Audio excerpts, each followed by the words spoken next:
सामने बुलाइए। जिस तरह से आपने आरोप लगाए, क्या? मेरा नाम भृगुवंशी आशुतोष पांडे है। मैं माता शाकुंभरी पीठाधीश्वर और श्री कृष्ण जन्मभूमि मुक्ति निर्माण ट्रस्ट मथुरा का केंद्रीय अध्यक्ष हूँ और मुख्य वादी पक्षकार श्री कृष्ण जन्मभूमि बनाम शाही मस्जिद ईदगाह वार्ड नंबर 12 में मैं मुख्यवादी हूँ। हम लोगों ने हमारी ट्रस्ट के द्वारा सनातन धर्म के लोगों के मांग पर न्यायालय से लेकर जन जन तक आवाज़ उठाने का काम किया है और न्यायालय ने भी यह बात माना है कि हमारे पास मालिकाना हक के सारे कागज हैं। इसीलिए अंतिम बहस होने के बाद सर्वे के लिए आदेश लगा या उनकी जो विपक्षों की मांग थी 7/11 उस पर लगा, जजमेंट आने जा रहा है। परंतु यहाँ के एक अधिकारी हैं एसपी साहब, एसपी सिटी, बोलते हैं मैं ठाकुर हूँ और मेरा सरकार में बड़ा वजन है, तो हम उनसे डर गए हैं। उन्होंने डरा दिया है कि ये मथुरा छोड़ के चले जाए, अन्यथा तुमको जेल में डाल दिया जाएगा, तुम्हारे परिवार को जेल में डाल दिया जाएगा, तुमको मरवा भी सकता हूँ, मेरे पास इतने मुखबर है। तो मैं तो डर गया हूँ भैया। अब मैं जा रहा हूँ मथुरा में। 80 दिन से था, मैंने संकल्प ले रखा था मैं घर नहीं जाऊँगा, गले में माला नहीं पहनूंगा। केस की पैरवी सब जानते हैं कितनी अच्छी। मैंने ईदगाह में बिजली चोरी के लिए शिकायत की, जिसके बाद उनके ऊपर मुकदमा दर्ज हुआ। तमाम बहुत सारी चीज़ें हम लोगों ने यहाँ लड़ाई लड़ी, पर एसपी साहब और सीओ बंदाबंद के डर के कारण हम लोग अभी, क्योंकि उन्होंने धमकी दी है कि इस मुकदमे वापस ले लो, हम लोग 23 तारीख को, आने वाली 23 तारीख को हम उनके डर की वजह से ये वापस लेने जा रहे हैं। फ़ोन के द्वारा विदेशों से भी आई हैं और अन्य जगह से भी आई हैं और अपने आप को वो एक एजेंसी का एजेंट बता रहा है, एक अपने आप को मुस्लिम व्यक्ति बता रहा है, एक अपने आप को पापा बता रहा है कि मैं तेरा पापा बोल रहा हूँ। तो तरह तरह की रोज़ दिन रात धमकी आ रही है। मैंने थाने में तहरीर दी, वृंदावन थाने में 26 तारीख को, मैंने 8 तारीख को जैत थाने में दी। एसपी साहब ने दोनों जगह मुकदमा नहीं दर्ज होने दिया। जब मेरी हत्या हो जाएगी, जब वो इंतजार कर रहे होंगे कि जब मुकदमा दर्ज हो। तो क्या धमकी मिल रही है आपको? हत्या की? मुकदमा वापसी की। क्या कहते हैं? कहते हैं कि तुमको, तुमके परिवार को सब खत्म कर देंगे, बम से उड़ा देंगे, तुमको मार देंगे, वरना ये मुकदमा वापस ले लेंगे। अब आप मुकदमा वापस लेने जा रहे हैं? मैं तो उनकी धमकी से नहीं डरता हूँ, पर एसपी साहब देखिए अधिकारी हैं, एसपी साहब की माननी पड़े। उन्होंने कहा है कि सीएम साहब का आदेश है कि इस मुकदमे को वापस लो, तो मुझे तो लेना पड़ेगा ना, क्योंकि और हमने उसकी शिकायत की तो आज तक कोई कार्रवाई नहीं हुई अधिकारियों के तरफ से। और जब हम इस आवाज को उठाने चले और हम लोगों ने ये बात पूरी उठाई, तो यहाँ के एक एसपी हैं जिनको नहीं पता कि आप लोग क्या कर रहे हैं। उनको यहाँ मोटरसाइकिलें चोरी हो रही है, साहब मेरे पत्रकारों की भी हो रही है, मुझे पता चला। उनको ये नहीं दिख रहा है कि क्राइम हो रहा है, मोबाइल चोरी हो रहे हैं, उनको ये नहीं दिख रहा है। मेरे प्रेम मंदिर जहाँ पूरे देश से लोग आ रहे हैं, उसके 20 मीटर के दूरी पर, 25 मीटर की दूरी पर शराब का ठेका नहीं दिख रहा है उनको। कितनी भीड़ वहां शाम को हो रही है, होली के मौके पे अभी मैंने देखा कर रहा था। सबसे बड़ा विशेष इनको ये नहीं दिख रहा है कि माननीय मुख्यमंत्री के आदेश की अवहेलना ही नहीं, माननीय उच्चतम न्यायालय दिल्ली की अवहेलना ये लोग कर रहे हैं। मेरे मथुरा के हिंदू समाज का ही नहीं, समस्त समाज का सुबह को सोना हराम हो गया है कि सुबह को जब 5 बजे से ये लोग भुलाते हैं, चिल्लाते हैं और 6 बजे तक अपने माइक नहीं बंद करते हैं। मंदिरों के माइक बंद करा दिए गए। मथुरा में पूरी की पूरी ये एसपी को नहीं दिख रहा है इससे बवाल हो सकता है। उसको ये दिख रहा है कि आशुतोष पांडे और उसकी टीम यहाँ पर आएगी, यहाँ मंदिर के लिए लड़ाई लड़ेगी तो यह बवाल हो सकता है। हमको धमकी देता है यहाँ से मथुरा छोड़ दो। मैं 80 दिन से चुप था और चेतावनी देता हूँ एसपी, तुमको सामने तलब करा के रहूंगा। तुमको नहीं पता कि मैंने कैसे कैसे अधिकारियों का इलाज करा है। हाँ मैं हूं, मैं हिस्ट्री शीटर हूं, मैं बताने आया हूं।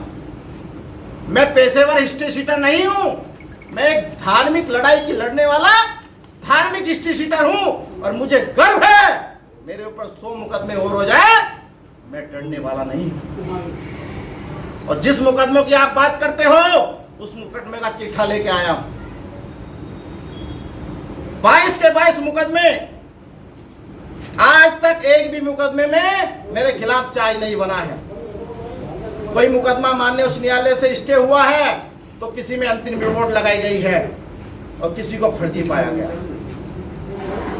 कौन सा 302 का मुकदमा मेरे ऊपर है, कौन सा लूट का मुकदमा है, कौन सा मस्जिद पर कब्जा करने का मुकदमा है और कौन सा मेरे ऊपर ऐसा मुकदमा है जिससे मैं बदमाश साबित हो जाऊंगा। डराने की कोशिश मत करो वृंदावंशियों कि वृंदावन क्षेत्र छोड़ दो, जब तक मैं रहूंगा यहाँ आप नहीं कुछ करेंगे।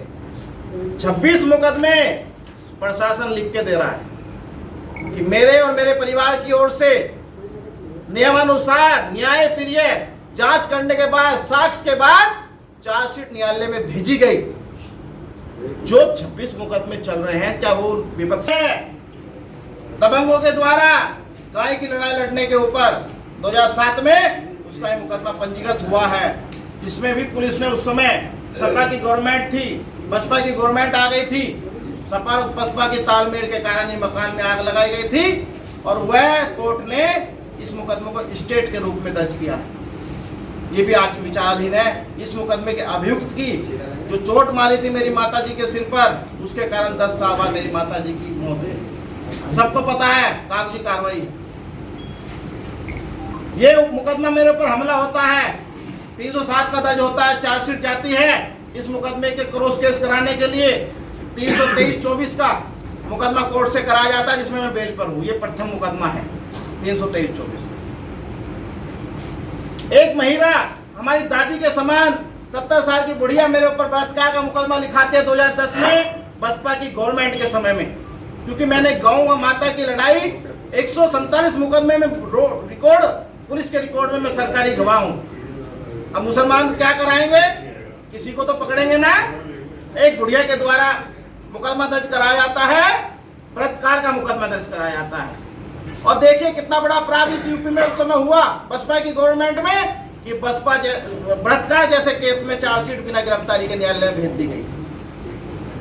क्यों भेज दी गई? ताकि मुझे पता चल जाए, ना पता चले।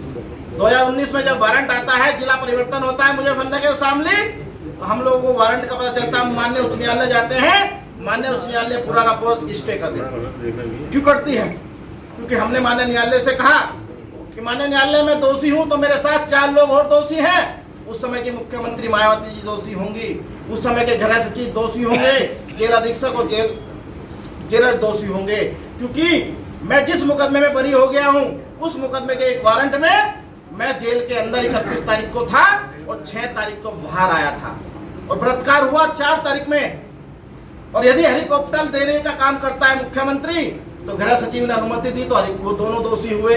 जेल में उतरा तो जेलर दोषी हुआ और बुढ़िया के छत पे गया और बलात्कार करके वापस जेल में आया तो कौन दोषी हुआ? चारों दोषी हुए। मैं जेल में था इसलिए माननीय उच्च न्यायालय ने स्टे किया। उसी बुढ़िया के द्वारा फिर दोबारा 2019 में गैंग रेप का मुकदमा लिखवाया जाता है और गैंग रेप में भी हमारे परिवार को स्टे मिल जाता है।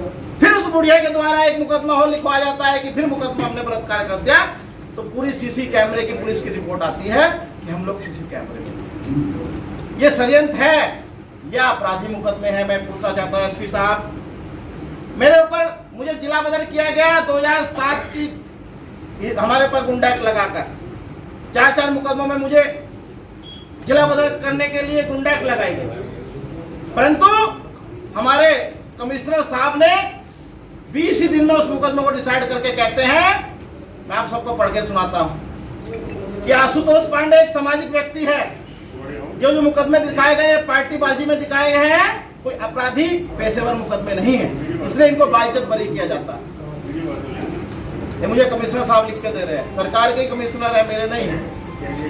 ये सीओ साहब लिख के दे रहे हैं कि थाने से रिपोर्ट हटाया जाए।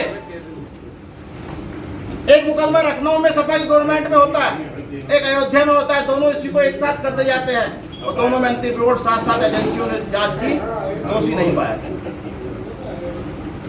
2012 में एक एसपी थे नवनीत राणा, उन्होंने मुझे फंसाया था क्योंकि उनके भाई को मैंने 2010 में गो हत्या के केस में फंसाया था। लिप्त थे उसमें, जो बिजनौर के